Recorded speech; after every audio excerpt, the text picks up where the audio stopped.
Esse é um momento bem importante para a nossa arquidiocese, nosso quinto arcebispo, depois de um ano de caminhada conosco. Então apresenta a carta pastoral Acolher e Cuidar. Como nós aqui mencionamos na apresentação da carta, fizemos referência àquele verso da canção do mês da Bíblia, como um pai ao redor de sua mesa, revelando o seu plano de amor. Nós podemos pegar esse verso emprestado para falar o que significa a carta pastoral do Dom Severino Clasen nesse primeiro ano na nossa arquidiocese. Ele não pôde estar, devido à pandemia, ao redor das mesas eucarísticas com as comunidades, não pôde estar nesse ano ao redor de muitas mesas de famílias, compartilhando a vida das pessoas, também devido à pandemia, mas agora com esta carta está abrindo esse diálogo com toda a comunidade, com todas as comunidades da nossa arquidiocese, propondo aqui os seus pensamentos, suas impressões, primeiras impressões da nossa arquidiocese, também as suas convicções de fé e anseios, sonhos para a nossa arquidiocese, para que nós possamos aí, junto com o nosso bispo, conversando em nossas comunidades, poder fazer essa caminhada aí rumo aos próximos anos, nosso plano de ação evangelizadora, para levar o Evangelho de Jesus Cristo a todos. Dom Severino nasceu em Santa Catarina, foi frade franciscano, entrando na ordem dos frades menores com 14 anos, passou por diversas realidades pastorais, experiências de colegialidade na CNBB e chega à nossa arquidiocese para nos conduzir nesse momento. Então, passo aqui a palavra ao Dom Severino para fazer aqui a oração e palavras iniciais. Queremos invocar ao nosso bom Deus, a razão da nossa vida e também a alegria da nossa igreja. Ele, através de Jesus Cristo, tinha o grande desejo, o sonho de externar o grande amor que Ele tem por todo um povo. E por isso nós caminhamos ao longo da história da salvação, para nós chegarmos nos dias de hoje e perceber que o Deus do Antigo Testamento, o Deus do povo hebreu, o Deus de Abraão, Isaque e Jacó, é o mesmo Deus de Jesus Cristo, é o nosso Deus.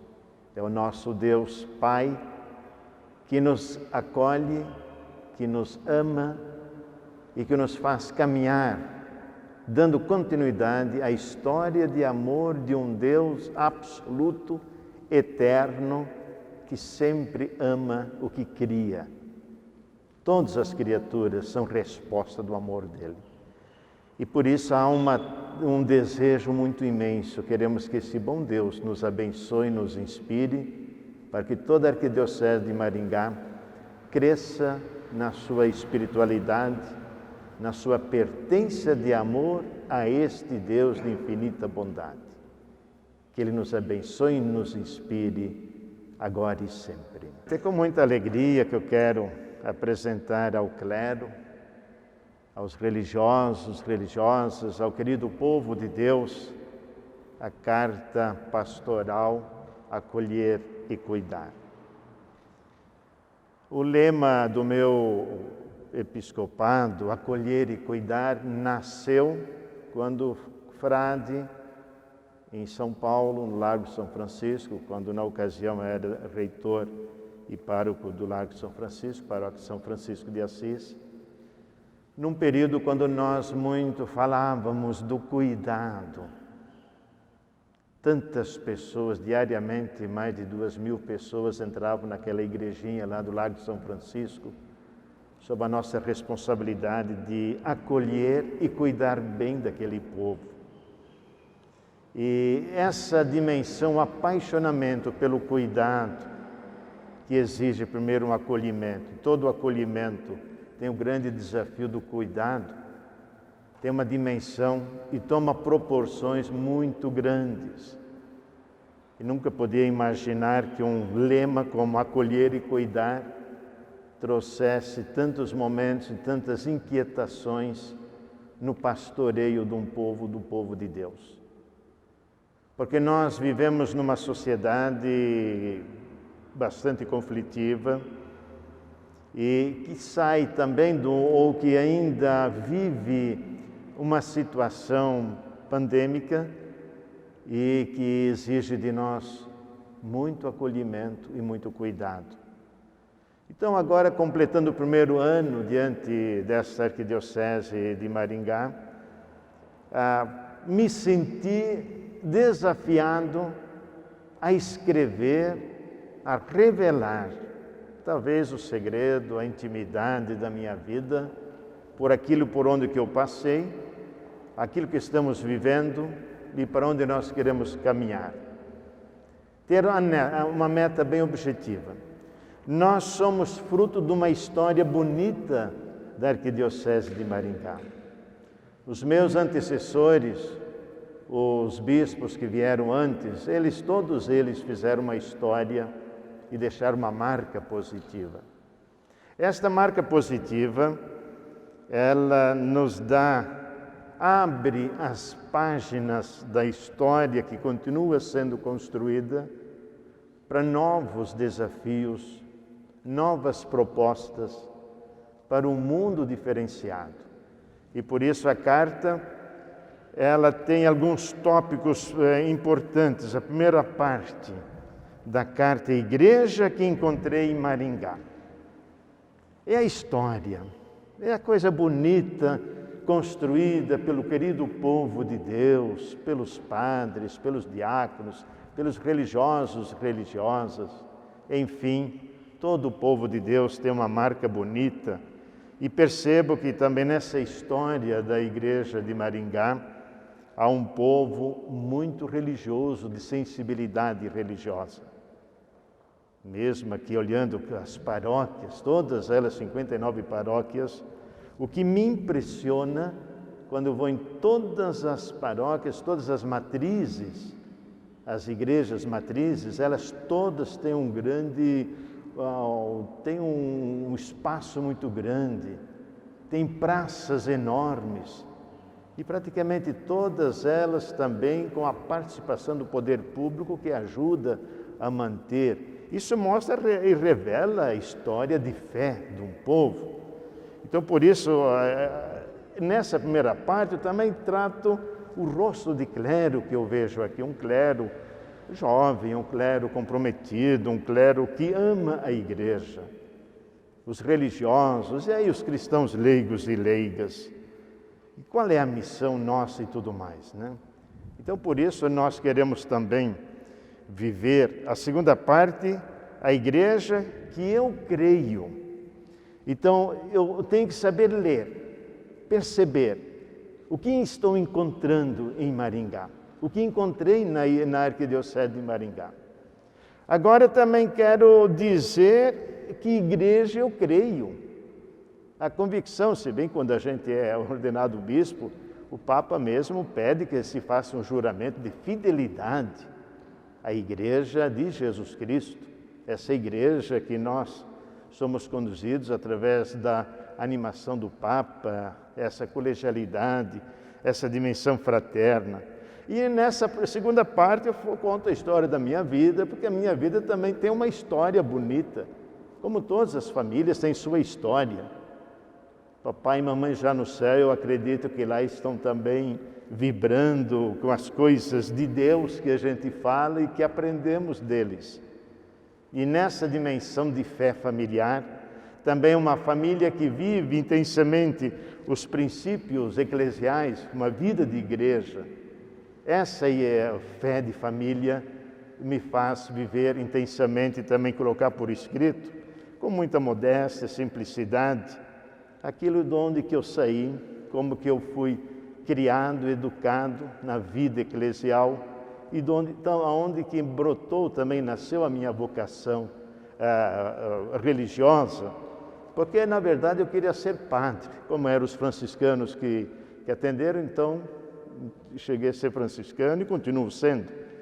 E servindo a igreja me chama para também pastorear o povo nas igrejas particulares, como aconteceu em Araçuaí, Minas Gerais, no Vale do Jequitinhonha, como aconteceu em Caçador, no Médio Oeste catarinense, e agora aqui no Nordeste do Paraná, na Arquidiocese de Maringá.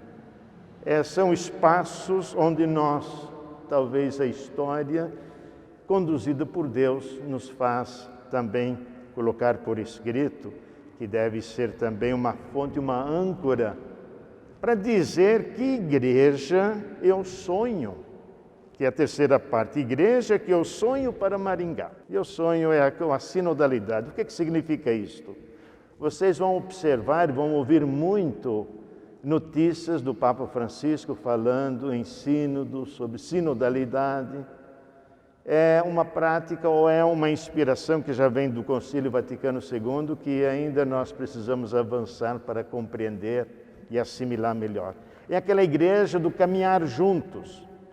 Não é uma igreja que só o bispo manda, que só o padre manda, mas é uma igreja coordenada através dos leigos também, através das coordenações, das pastorais, em conjunto, caminhando juntos. E quando nós caminhamos juntos, nós acertamos mais, nós temos mais acerto. E por isso aqui, por exemplo, aqui ao lado do vigário-geral, que é o nosso querido padre Israel, juntamente também com o padre Genivaldo, coordenador da ação evangelizadora, temos outros padres também, os coordenadores, os padres referenciais das mais diversas pastorais, serviços e movimentos, para que nós criemos assim um elo de caminhar juntos. Nós queremos chegar nesta unidade, fortalecer a dimensão fraterna, uma espiritualidade libertadora, para que o povo também possa sentir que a nossa igreja não está em facetas de ilusões, mas sim uma única verdade, anunciar o Evangelho de nosso Senhor Jesus Cristo, e que muitas vezes vai trazer desconforto para grupos ou pessoas que talvez não estão habituados a caminhar juntos. Então, aqui nessa dimensão da sinodalidade, nós teremos diversas dimensões, uma igreja a serviço da comunicação missionária, uma igreja das comunicações, uma igreja sócio-transformadora, uma igreja dos movimentos, das novas comunidades, uma igreja das pastorais, uma igreja que acredita verdadeiramente na iniciação à vida cristã, com aquilo que nós também pensamos fazer com que todas as pessoas que buscam o seguimento, ou seja, os sacramentos, que seja para criar vínculo com sua igreja e que se apaixonem fortemente por Jesus Cristo. A nossa grande razão, isso o documento vai aparecer do começo ao fim, eu uso muito a citação bíblica e também os documentos da igreja a partir do Concílio Vaticano II. Não me ative a atores, a escritores, a pessoas, a teólogos, exegetas, mas sim documentos da igreja, para que eu possa ser o mais fiel possível o que a igreja espera, o que fortalece a igreja, o que nós sonhamos para a igreja de Maringá. Então aí nós falamos da dimensão do diálogo, uma sociedade para ouvir, respeitar, conviver, uma sociedade, uma ação evangelizadora junto à família, à juventude, às comunicações, movimentos eclesiais e novas comunidades, uma formação permanente. Aliás, isso eu queria também dar um destaque. Nós precisamos acreditar numa formação forte, sistemática. Essa formação ela não pode deixar dúvidas, mas sim uma igreja que fala uma verdade, essa verdade testada, uma verdade provada, uma verdade que sai do magistério da igreja, para nós evitarmos também ficar imaginando coisas que não existem. E com isso a formação sistemática e permanente junto ao clero, religiosos, povo em geral, vai dar a consistência de uma igreja forte da nossa Arquidiocese de Maringá, e é esta igreja que eu sou. Se nós não buscarmos um diálogo, nós nunca podemos dizer o que nós pensamos. Não podemos externar o nosso gesto do acolhimento e do cuidado. Então esse diálogo ele deve crescer em todos os segmentos e todas as frentes de pastorais e dos movimentos. Nós não podemos fechar, nós temos que abrir para o diálogo. Nós, como diz o Papa Francisco, nós não criamos barreiras, nós temos que criar pontes. E quando ele fala de uma igreja de portas abertas, não é uma igreja que fica no controle, no dizer pode ou não pode, mas é uma igreja que deve abrir as portas para que as pessoas, ao entrarem, possam ver e saber conhecer quem é a mãe igreja que acolhe. E a igreja, como mãe, ela deve ter uma proposta também de acolhimento. Como fazer que as pessoas se sintam pertencentes, amadas, acolhidas, cuidadas por esta igreja. E por isso todas as pastorais, os movimentos, os serviços, a formação, a preparação para os sacramentos, elas devem ter portas abertas, ouvir, ajudar a encaminhar. Eu tenho dito já muitas vezes, nós não deveríamos usar nunca a palavra não pode. Vamos substituir a palavra não pode por vamos ver o que podemos fazer para resolver isto e mais aquilo.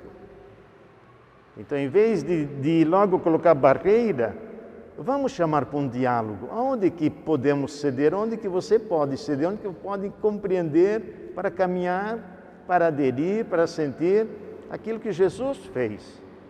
Jesus chamou, ele nunca mandou ninguém embora. Ele sempre acolheu. Em alguns casos, conforme os grupos que vinham para testá-lo, ele era mais rígido. Para outros, ele foi muito mais misericordioso, conforme ele dá as portas abertas, ele dá as credenciais para que todas as pessoas pudessem crer.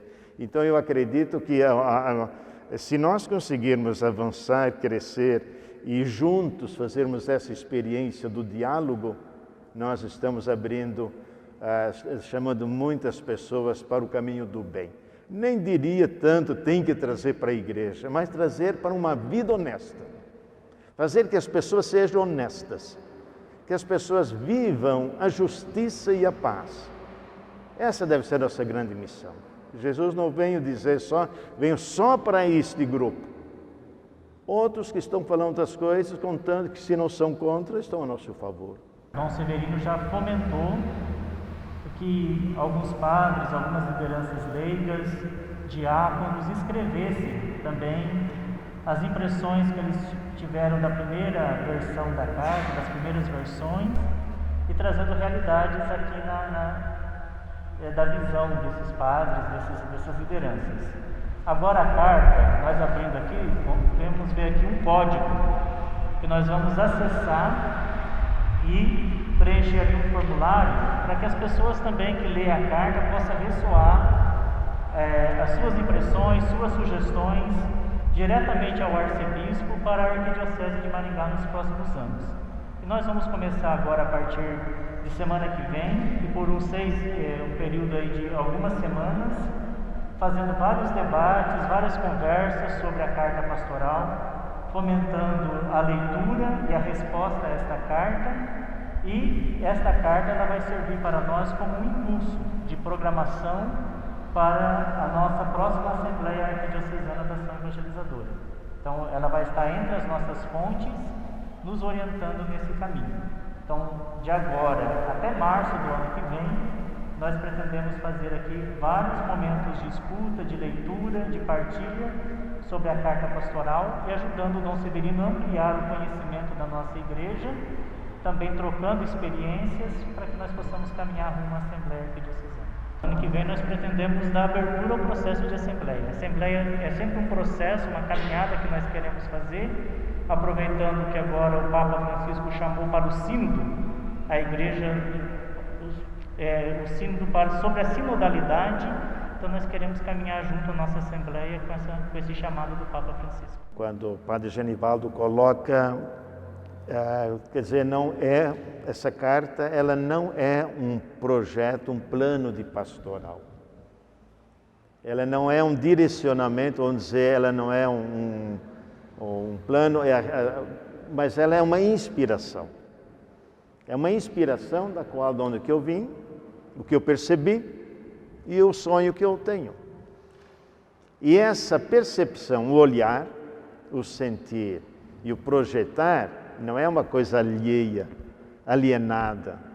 Ela já vem da percepção daquilo que a gente está vendo, as pastorais, os movimentos, tantos cristãos leigos e leigas aí dando trabalho. Nós temos aí as TVs, nós temos a rádio, nós temos as redes sociais, nós temos as pastorais, os movimentos, nós temos tantas entidades onde que nós estamos juntos. Então, vendo tudo isso, nós temos uma convergência para um humanismo solidário, que eu diria deve ser a nossa grande força.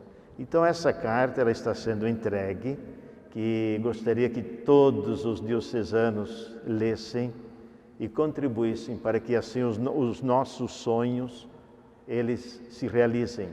Uma igreja forte, uma igreja acolhedora e uma igreja do cuidado, sobretudo as pessoas mais pobres, necessitadas, as pessoas sem casa, sem escola, sem comida. Começar por essas pessoas e também ser uma igreja que empresta o seu ombro. Tantas pessoas que vivem nas angústias, nas tensões, nos hospitais, os profissionais da área da saúde, da educação, tantas empresas também, empresários que estão em situação delicada por causa dessa situação toda que nós vivemos. A igreja tem que ser aquela mãe que acolhe para que todos possam sentir o afago e entender aquilo que Jesus fala. Venham a mim vocês que estão cansados, saturados na vida. Eu aliviarei, eu serei conforto para vocês. Então, nessa perspectiva, nesse desejo de ser um conforto para todo o nosso querido povo de Deus, ao nosso clero, padres, diáconos, a todos os religiosos, eis uma carta de inspiração pastoral para nós caminharmos fortes, animados e comunicar ao mundo que a solução é o Evangelho de nosso Senhor Jesus Cristo.